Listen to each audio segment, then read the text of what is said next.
Bloomberg Audio Studios. Podcasts, radio, news. This is the Bloomberg Surveillance Podcast. I'm Jonathan Ferro, along with Lisa Abramowitz and Anne-Marie Hordeurn. Join us each day for insight from the best in markets, economics and geopolitics. From our global headquarters in New York City, we are live on Bloomberg Television weekday mornings from 6 to 9 a.m. Eastern. Subscribe to the podcast on Apple, Spotify or anywhere else you listen. And as always, on the Bloomberg Terminal and the Bloomberg Business app. Joining us now is Terry Haines of Pangaea Policy. Terry, Dave and I were talking about this at the top of the hour. Mark Carney of Canada saying that this is not a transition, this is a rupture. To what degree did you see the events of the past 5 days a rupture? I saw it as mostly as political noise, frankly, Danny. You got a situation here where, sort of Trump's dismissal and abuse serves Trump's political purposes. Carney's responses serve Carney's political purposes as well. As Tyler points out, this was integral to exactly why Carney is Canada's prime minister right now. But the most important speech out of Davos for me this week was Zelensky's, in no small part because what Zelensky did was validated the United States view of the world that Trump, and I think by extension Canada to some extent, isn't living up to its commitments and had better start.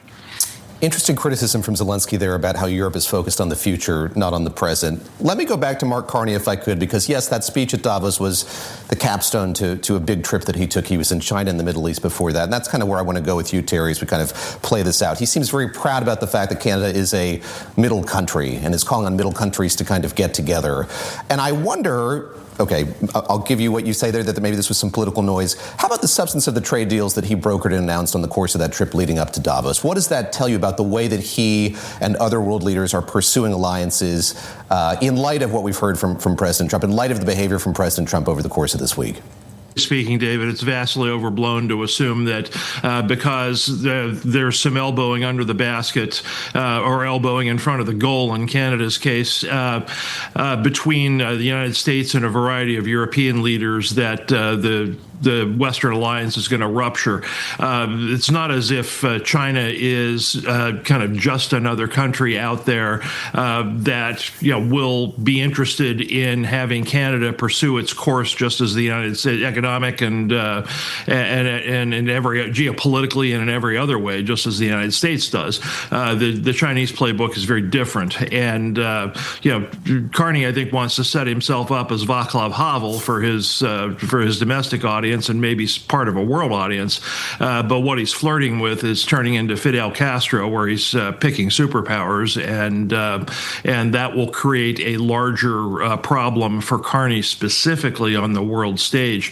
As of Europe, Europe is having a hard time getting out of its own way, as Zelensky famously said. And one thing that's happening with Europe is, they spent 25 years negotiating a South American trade agreement called Mercosur, and as soon as it's done being negotiated, they slough it off to the European Court of Justice to try to pick it apart yet again. These are not people that are serious about picking themselves up off the ground, and that's unfortunate. On the issue of serious men, I want to get your perspective on what we've been through here vis-a-vis Greenland, Terry. So we had the president causing this storm, causing this stir at Davos, coming to some sort of framework agreement with the NATO Secretary General. Those conversations will continue. Why did he put us through this? We know about the agreement that's in place with Greenland. How much better or how far have we advanced this story here as a result of all of this happening when it comes to the U.S. staking some claim to or advancing some projects in Greenland and using it to secure more security in the Arctic? Well, a couple of things. One, I think markets are not so concerned about the how. They're much more concerned about the what and the why. They've been through 10 years of Trump and Trump's methods. So that's I think that gets overblown elsewhere. and I think it's important, by the way, but it gets overblown compared to what markets care about, which is, where are we going next? Number one. Number two, you have two choices on why the United States hair is on fire about Greenland.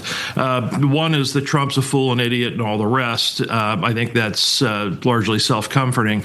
The other is that we've had, at least for the past 4 years, the highest geopolitical risk in 50 years, and the United States is scrambling on a lot of different fronts: economically, defense industrial base, taking stakes in companies that are interested, they're rare earths and minerals and all the rest, kind of realigning its economy to deal with the competition from China.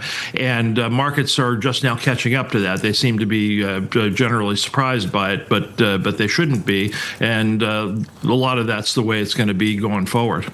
Terry, I just wonder then, in your mind, does this week solidify that Trump will back off the most hawkish, the most extreme, the most concerning of his policies? I'm not sure what you mean by that. Well, in this case, I mean using force in Greenland. Is this market, when it sells off and then people buy the dip, assuming a taco trade or whatever, is that play still at hand? I think anybody that's in this and thinks that what's been happening is taco or backing off is kind of lost the plot, frankly.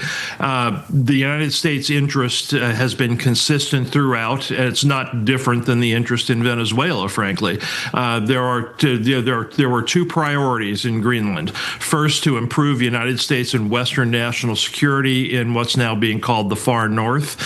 Secondly, was to gain greater access to minerals and rare earths. That's the through line, and that's been the Trump administration's interest, and that's how they're going forward. As to Trump's methods, I don't defend them. At the same time, I'll look back at Europe, I think, for potential justification. It has taken 10 years, 9 years really, but 10 years of the United States jawboning, saying, look, you need to meet your NATO commitments, your defense commitments, get yourselves together. Still hasn't happened. What ends up happening at the end of this is that, Europe want to say Slava Ukraini and say, well, we're with Ukraine till the end. And Ukraine's own leader says, you could be doing twice as much as you're doing right now. You're not doing it.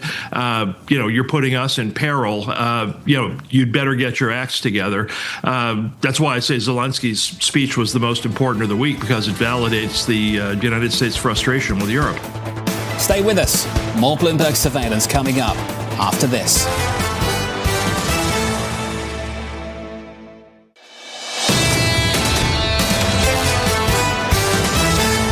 Intel shares plunging after the chipmaker's revenue and earnings came in well below expectations. Intel also gave a disappointing forecast, with CEO Louboutin warning of ongoing struggles with manufacturing. We remain focused on the long-term objective of building a world-class wafer and advanced packaging foundry. Building a foundry business will take time and considerable effort and resources. Frank Lee of HSBC upgrading the stock earlier this week to hold from reduce, but writing, we have been cautious on Intel's foundry business, driven by execution issues and lack of visibility on its external customer pipeline. Frank joins us now. And Frank, you and I were just talking about this yesterday, the fact you wanted to see more of that visibility. Were you too, much like this market, let down by the results we got from Intel yesterday? Yeah, I think the key thing was we were bullish about server overall demand, CPU demand, and I think they reiterated that message. But I think what was disappointing was the guidance was disappointing, given the fact that demand is so good, especially in data centers expected to be down sequentially, quarter and quarter. So I think that speaks to the fact that they are still having some of their own production issue, execution issues. They've also maybe hampered by ongoing component issues, such as memory prices have continued to go up and continue to remain quite tight. So I think if you look at it, the overall results was disappointing on the guide. The positive part is that demand is good, but they haven't been able to deliver so far on the execution. And so usually it's a good problem to have when demand is so strong that you can't meet it. Frank, how much of it is about that piece versus execution problems? Yeah, I think the other thing that also perhaps the market got a bit overexcited was the foundry piece. This is an area where we've generally been more cautious. I know there's been a lot of speculation in the last couple of months about, more companies want to sign with Intel, want to do deals with them. And we've acknowledged that there's engagement, but engagement and actual orders and actual revenues are two different things. And I think this time around, they continue to express that they're not looking to invest in Intel 14A until they have something more solid. So I think that is one of the other issues. The stock is some of it could also be expectation behind a foundry business got a little ahead of itself. Frank, this is an existential question, but I'm curious if Intel knows what it wants to be going forward. So it still has pretty relatively new leadership here. I think a roiling question has been, should it produce chips and design chips? Can it do both of these things if its aim is to compete with its rivals? How do you see this company's effort to kind of go through, again, that existential question of what Intel is in the year 2026? Yeah, I think that part of the issue is the story has gotten complicated because they have this foundry business, which has been very questionable in terms of whether that's the right business to do. But there's also, I think, a lot of pressure from a geopolitical point of view to have, a domestic foundry player in the U.S. So I think that's the difficulty, is that if it was just about the core business, the CPU business itself, it's a much simpler story, because that means they are benefiting from strong demand. We're talking about server demand also being now more and more linked with AI and with agentic AI. But because of the complexities of having this burden of doing foundries, I think that continues to be an ongoing drag for them. Talk a bit more about that pressure, because there is a lot of interest, dare I say, from 1600 Pennsylvania Avenue, other folks in Washington, in making sure this company can compete, obviously taking a stake in the company as well. How is that manifest in the earnings that we got here? How does it manifest in the business today? Sort of, how are you seeing that kind of show up in the way the business is being run right now? Yeah, it's just too early to tell. I mean, I think, that's one of the issues, is that, as you build out the foundry business, it's a very long lead time. It takes several years. This current generation of their node, the 18A, we're not seeing very much progress. For 14A, which is probably the next real milestone, we're probably at least 2 years away from seeing any contribution. So it's still going to be quite a bit of a long road. I think one positive light is that they did highlight the packaging. Now, part of the issue with AI in the last 2 years has been the packaging has been one of the greatest areas of tightness. So we may see an earlier breakthrough there in terms of external customers, but the revenue opportunity for packaging is still going to be much smaller than what they would get on the front end foundry. Hey, Frank, only a few moments ago, our reporters on the tech team at Bloomberg signaling that China has told Alibaba, they've told Tencent and ByteDance that they can start to prep orders for H200s from NVIDIA. There's been a lot of back and forth reporting on this, whether China would allow or not allow it. How much faith do you take in China making this move, and how much does it change for you, your view on NVIDIA sales? Yeah, that's a good question. We've generally taken the view that it's too difficult to take a stance on the China situation because of the uncertainties around the geopolitical side, around the trade side. So we have generally not included the upside in China into our revenue numbers. And we've been saying that, NVIDIA, while China is nice to have, it doesn't contribute as much to the overall growth as people think. I think NVIDIA will have a very strong year with or without China. But I know, obviously, the China part of the business does tend to have a more big impact in the near term as far as sentiment. But as far as our numbers, and I think for most of the street, we think they can get to $350 billion in data center revenue this year, without even considering the China part. Frank, how is NVIDIA kind of looking at this? We know that they haven't been in talks with the Chinese directly here. They're kind of sitting idly by as all of this unfolds. Obviously make a huge difference to the business if this were allowed to happen here. But as Danny pointed out at the top of the show, you look at the last earnings from NVIDIA, they're not taking anything for granted here when it comes to China. Give us a sense of the psychology within NVIDIA when it comes to China, how they're thinking about this and the prospects of it affecting their business. I think they definitely will like to see that opportunity. I think it's a big TAM opportunity to be part of, but I think there's also realistic that it is not entirely in their hands. In terms of being able to tap that market. I also think that there's also a recognition that the Chinese is going to look to develop their own in-house chip making abilities over time, like they have with other areas. So there is always going to be on the backdrop that, while we're able to get into China, at the same time, the Chinese are going to increasing their self-sufficiency over time. So that is, I think, is always going to be there. Even if they can start selling to China, that doesn't take away that longer-term overhang. Frank, that's kind of where I wanted to leave this on, this idea that this not just being a move of easing geopolitics, but rather a China tech sector that needs NVIDIA. How far does it seem to realizing that goal of China, to having a homegrown chip maker that can displace NVIDIA? It's not going to be quick, and I know it's not going to be any. But what China, I think a lot of the AI language models, what they're proving to do is they've been looking at being more efficient and not being able to rely on the highest end chips to be more efficient. So that's going to be something we need to continue to watch. I mean, that was basically the DeepSeek moment last year, was that they were able to make some breakthroughs. So I think this is something that we can't, that we'll have to watch. And I think, while, it is a big headline, our thesis, and I think most of the analysts, their thesis around NVIDIA is still largely just the ongoing AI data spend globally, not just really on the China part. Stay with us. More Bloomberg surveillance coming up after this.